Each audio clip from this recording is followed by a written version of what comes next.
Nous allons commencer la première session. Elle se compose de 3 parties. La première est la présentation générale de l'aide publique sud-coréenne au développement. La deuxième est l'histoire de la Corée en tant que pays bénéficiaire. La troisième est son histoire en tant que pays donateur.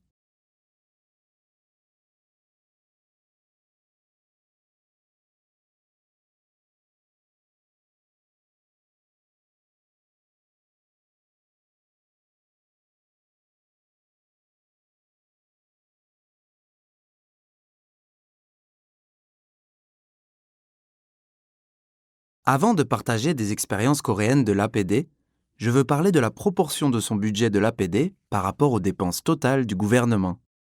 Le gouvernement coréen a établi son budget à hauteur de 512,3 000 milliards de won, environ 369 milliards d'euros, pour 2020, dont seulement 3 000 milliards de won, environ 2,1 milliards d'euros, ont été alloués à l'APD, soit moins de 1% du budget total. Le Comité d'aide au développement, le CAD, de l'OCDE, est un organe composé des principaux fournisseurs. Et la Corée ne contribue qu'à 1,8% de l'aide totale allouée au développement, ce qui est très peu par rapport aux autres pays donateurs. C'est parce que le gouvernement coréen accorde moins d'importance au budget ou à la politique pour l'APD qu'aux autres politiques. Mais pourquoi nous devons nous intéresser à l'APD de la Corée ? La Corée du Sud reste le seul pays dont le statut est passé de pays bénéficiaire à pays donateur.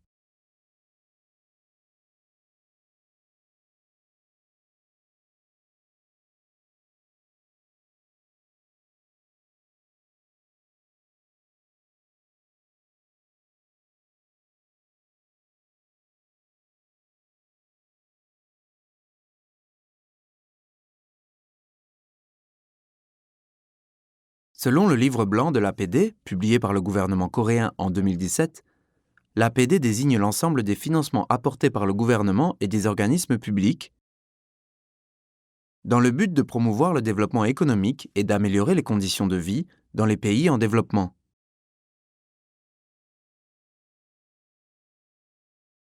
Je vous explique en détail. Les donateurs de l'APD sont toujours des acteurs publics et cette aide doit contribuer à la croissance économique et à la promotion du bien-être des pays en développement. Une autre condition de l'APD est la concessionnalité, qui ne permet pas aux donateurs la bonification de taux d'intérêt. Donc, c'est une aide à caractère presque inconditionnel.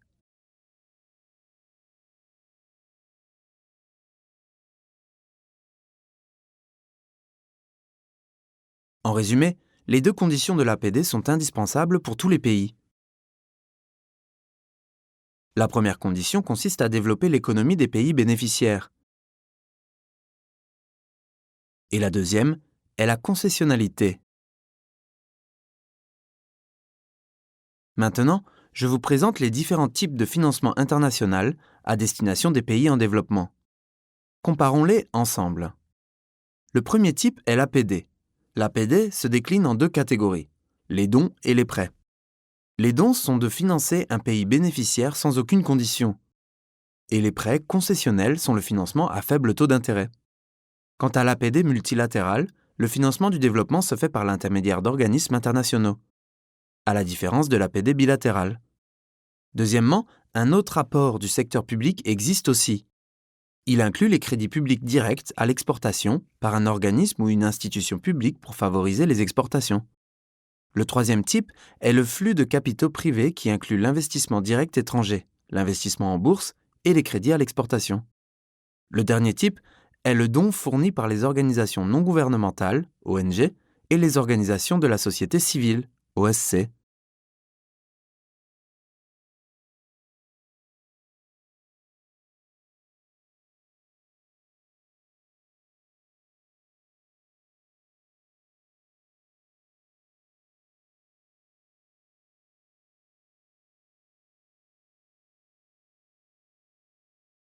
Comme je vous l'ai déjà dit, le CAD est un organe regroupant les pays donateurs de l'APD, qui sont tous ensemble de la communauté des pays avancés dite l'OCDE. Les pays membres du CAD se caractérisent par deux ou trois groupes. Le premier groupe inclut les pays scandinaves qui financent sous forme de dons aux pays bénéficiaires sans aucune condition. Le deuxième groupe se compose des pays donateurs dont la Corée et le Japon qui donnent leur APD sous forme de prêts concessionnels en général.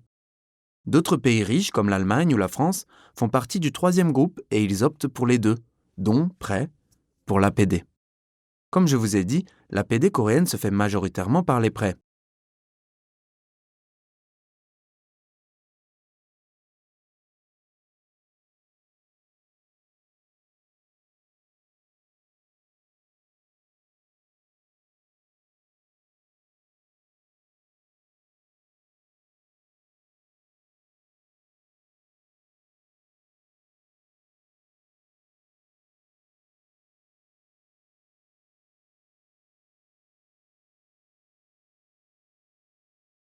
Voici ce graphique.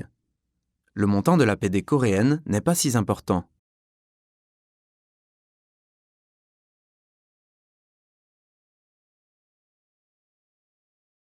Nous pouvons constater que la Corée, qui est au centre un peu à droite sur ce graphique, se situe en queue de peloton des pays membres de l'OCDE en matière de montant de l'APD.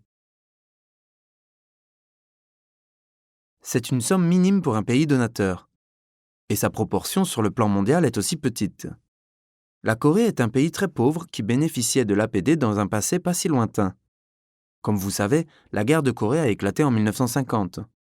Dès lors, l'ONU et des pays avancés ont commencé à aider, dans le cadre de l'APD, la Corée du Sud à préparer des dommages de guerre et à redresser l'économie. Donc, c'est en 1950 où la Corée du Sud a rédigé la première histoire de l'APD dans son territoire. Comme indiqué ici, c'est la Commission des Nations Unies pour l'unification et la réhabilitation de la Corée, le secteur privé et l'armée de terre américaine qui ont apporté une aide publique au développement de la Corée du Sud dans les années 50.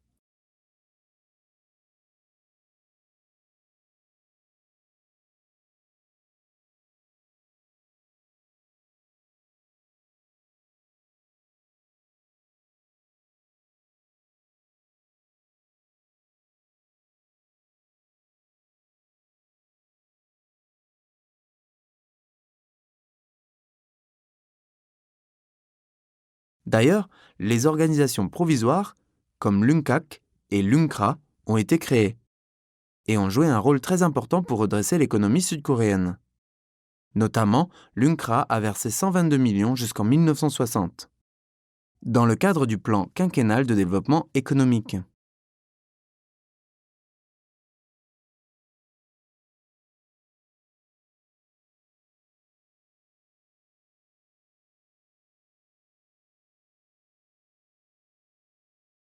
Dans les années 50, l'ONU et les États-Unis ont financé la Corée pour sa réparation des dommages de guerre.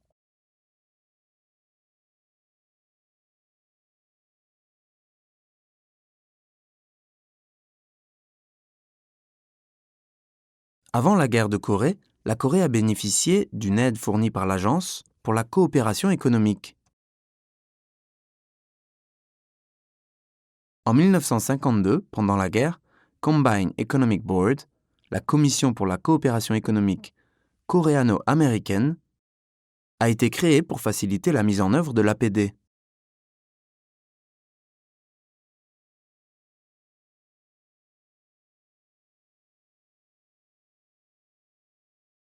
Une autre organisation américaine liée à l'APD qui s'appelle l'Administration des opérations à l'étranger, FOA, a fourni massivement à la Corée du Sud des produits de consommation, des équipements et des matières premières à partir de la fin de la guerre de Corée jusqu'en 1955.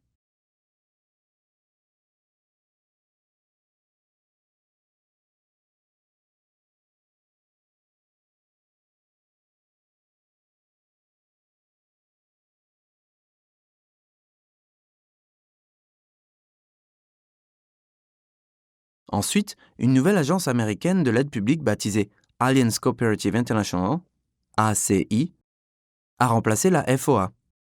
L'ACI, succédant au rôle de la FOA, a apporté son aide dans la construction d'infrastructures comme voies ferrées, centrales hydrauliques et centrales thermiques, sans se contenter de fournir des engrais, des produits de consommation et de production, des équipements et des matières premières.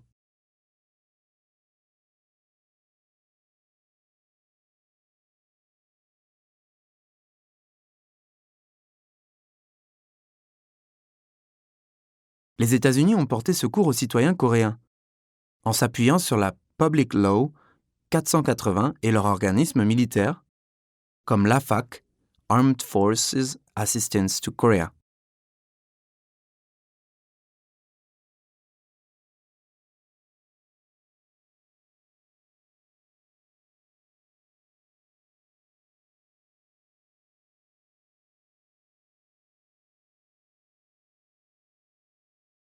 Nous pouvons constater, sur ce graphique, l'évolution du revenu moyen brut, RNB, par habitant en Corée du Sud.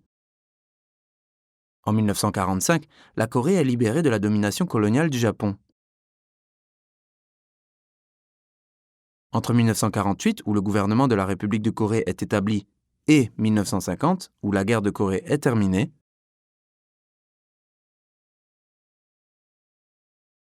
le RNB par habitant de la Corée était de 67 $ à peine.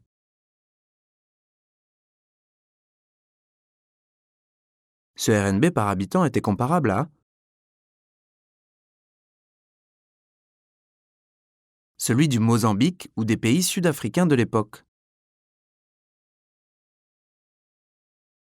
Mais ce RNB par habitant a grimpé dans les années 60 et 70 avec des plans nationaux du développement et puis s'est élevé à plus de 10 000 $. Cette envolée s'est arrêtée temporairement en 1997 à cause de la crise financière asiatique, mais a rapidement retrouvé son rythme. Donc, actuellement, le PNB par habitant est presque de 30 000 $. Ce graphique montre la croissance économique de la Corée. Comme vous voyez, l'APD a joué un grand rôle au début du développement économique coréen. Bien sûr qu'il y avait aussi d'autres formes d'aide, mais c'est l'APD qui a fortement contribué à ce développement.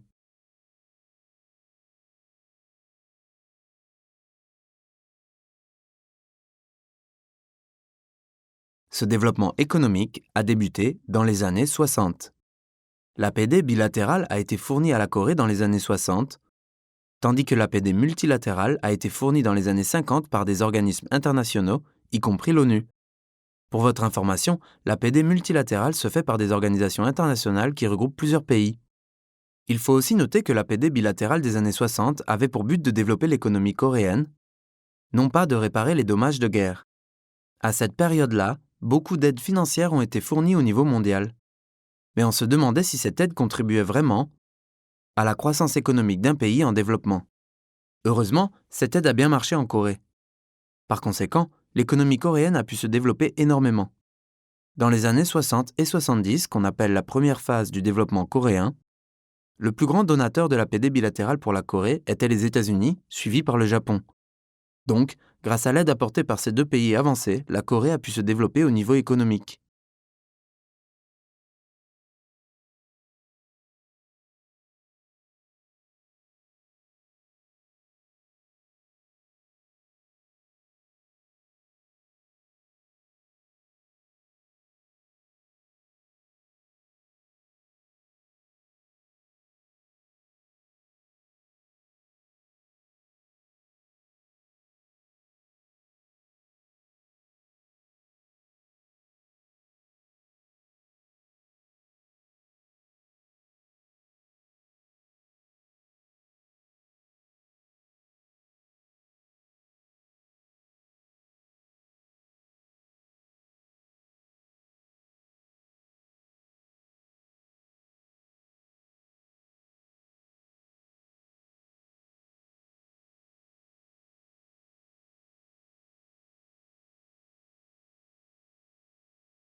Les États-Unis, qui ne cessaient de nous aider dans les années 1950 pour la réparation des dommages de guerre et dans les années 1960 pour le développement,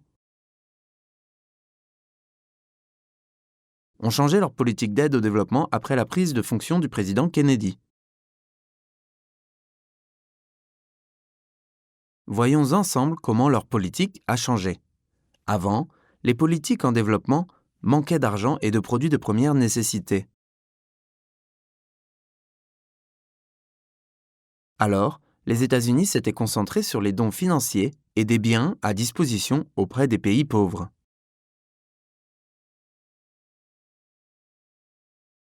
Mais le président Kennedy les avait considérés comme une mode qui affaiblit la volonté des pays pauvres de voler de leurs propres ailes. C'est pourquoi il a réorienté la politique d'aide. Depuis, les États-Unis ont commencé à financer des pays pauvres sous forme de prêts concessionnels qui leur demandent plus tard le remboursement. C'était pour les inciter à travailler eux-mêmes pour leur croissance économique. Ce changement dans la politique américaine a aidé la Corée à accélérer son développement. En outre, le développement coréen est devenu la preuve que réfutaient les sceptiques de l'APD qui doutaient de l'efficacité de l'APD.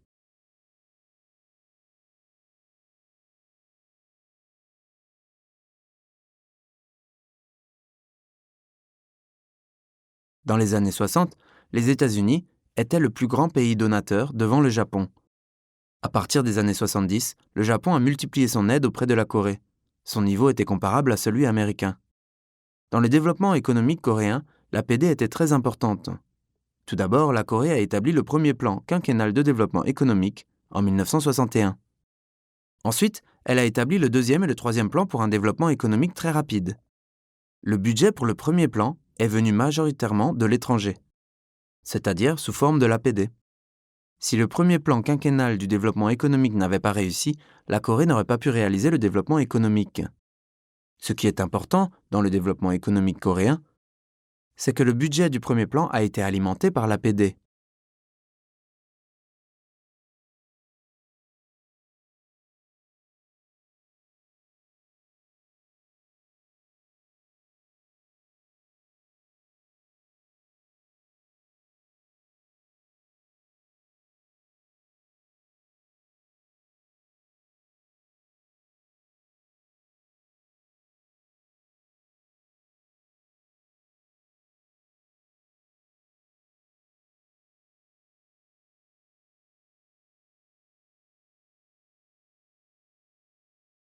Qui plus est, la Corée a profité du changement de l'environnement international des années 60.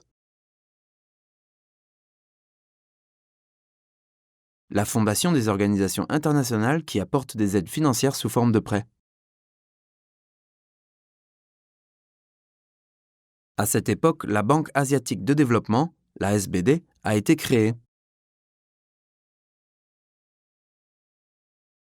Et le CAD a commencé à établir son propre système.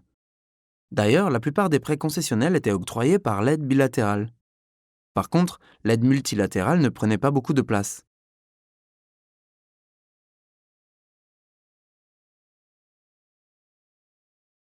Si on désigne les années 60 pour la première phase de développement, la deuxième phase de développement est entrée dans les années 70 et 90. Grâce à l'accomplissement successif du plan quinquennal de développement économique au premier temps, l'économie a pu connaître une énorme progression. En plus, l'infrastructure et l'industrie chimique lourde a été établie. À partir de cette époque, la Corée s'est donc trouvée petit à petit hors de critères du pays en développement. Autrement dit, elle a été exclue officiellement des pays qui bénéficiaient du prêt et des conditions favorables. La Corée était enfin considérée comme un des nouveaux pays industrialisés, en allant de pair avec ces pays comme la Taïwan, Singapour et Hong Kong.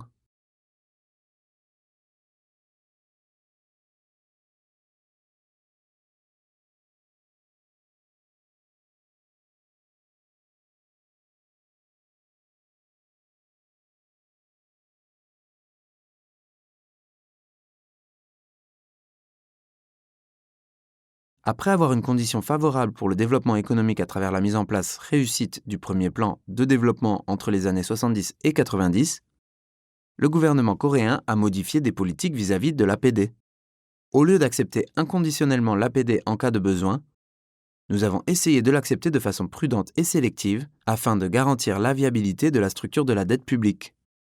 Ensuite, le gouvernement a réorienté la politique vers non seulement la croissance systémique, mais celle équilibrée et stable. De ce fait, la caractéristique la plus marquante est la transformation considérable du type de prêt, le prêt à l'ajustement structurel et le prêt sectoriel.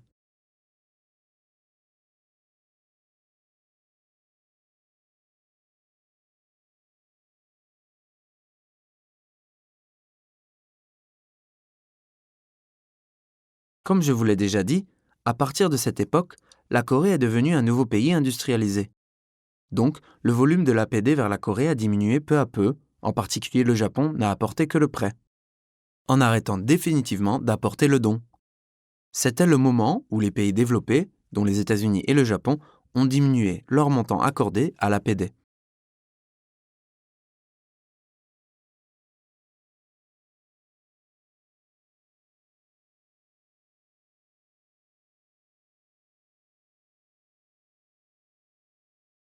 L'autre caractéristique est que la Corée restait toujours un pays bénéficiaire entre les années 70 et 90.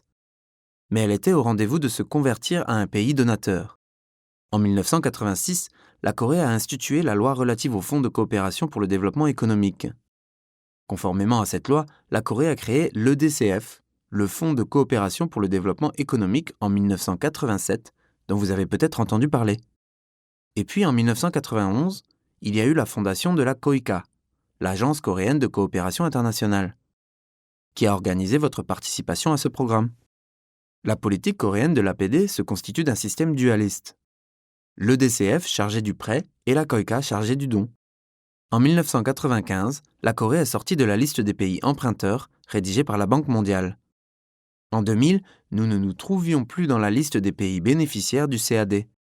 Si on récapitule ces événements, les années 90 étaient un moment où nous passions du pays bénéficiaire au pays donateur.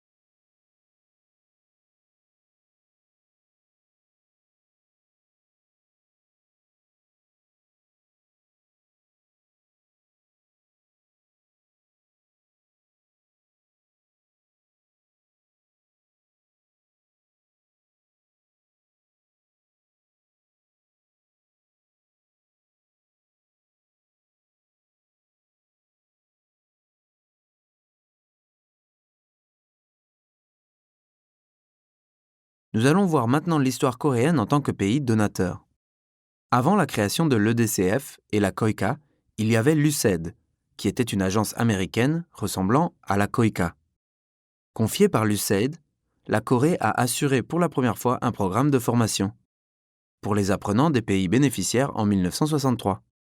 La Corée a aussi acquis des expériences en tant que pays donateur avec la collaboration de l'ONU. Par exemple, l'envoi des experts en 1967 et le don des matériels.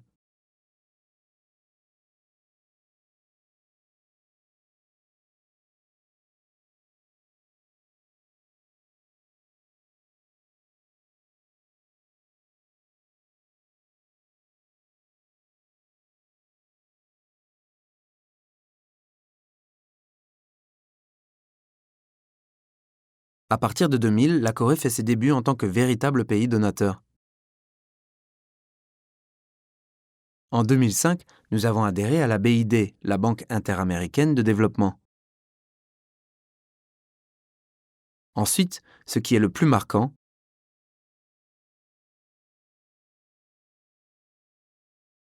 c'est que la Corée est devenue en 2010 le 24e État membre du CAD,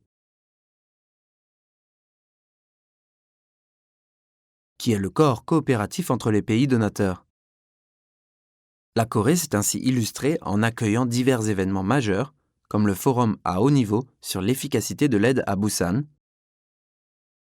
et l'atelier de travail annuel du Busan Global Partnership en 2014.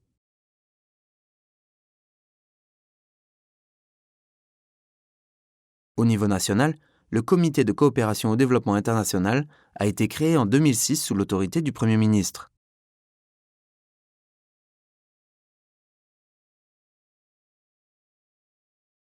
En 2010, la loi cadre de la coopération pour le développement international a été créée, ce qui prépare la base institutionnelle pour les politiques concernant l'APD.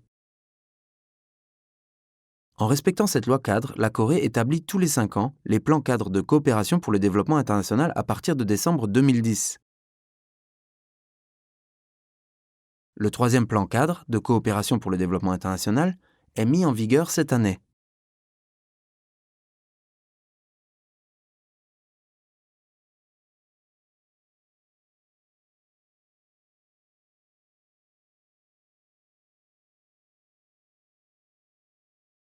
Nous allons nous pencher sur l'APD dispensée par la Corée en tant que pays donateur.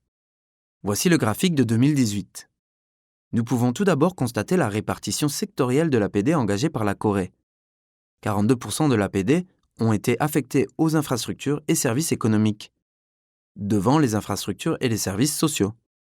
L'APD en faveur des infrastructures et services sociaux concernant les femmes, les enfants, le bien-être et le travail représente 32%.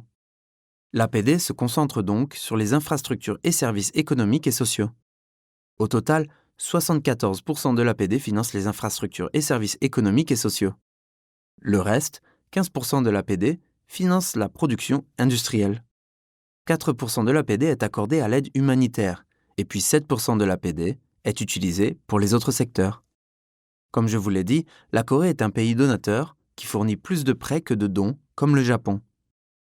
Parce que nous avons une haute proportion de prêts dans le domaine des infrastructures et services économiques. Les infrastructures économiques telles que la construction des barrages ou des routes, elles sont fournies par le prêt. Et cela explique la haute proportion de prêts de la Corée. L'APD des pays scandinaves comme la Norvège, le Danemark et la Suède se fait principalement par le don, parce que ces pays octroient majoritairement leurs dons dans le cadre de l'aide humanitaire. C'est pour cela que ces pays représentent un pourcentage élevé du don par rapport aux prêts.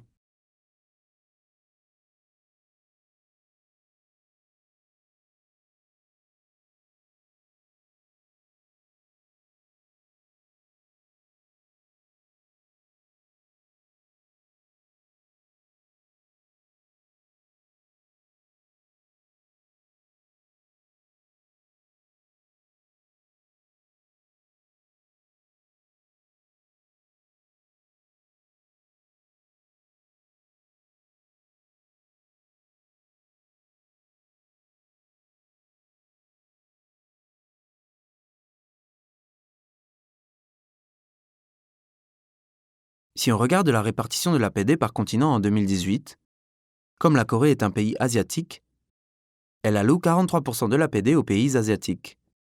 26% de son APD est alloué au continent africain, où les pays en voie de développement se situent le plus dans le monde.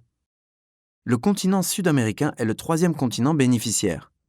Ensuite, 7% de l'APD est alloué au continent océanien, où la plupart des pays insulaires pacifiques se trouvent.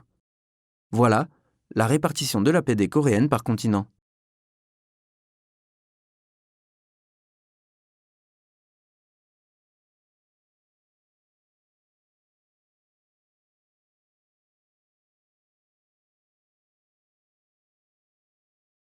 Nous allons voir la répartition de l'APD coréenne par le niveau de revenu. L'APD de la Corée est orientée principalement vers les pays pauvres et les pays à revenus intermédiaires de la tranche inférieure.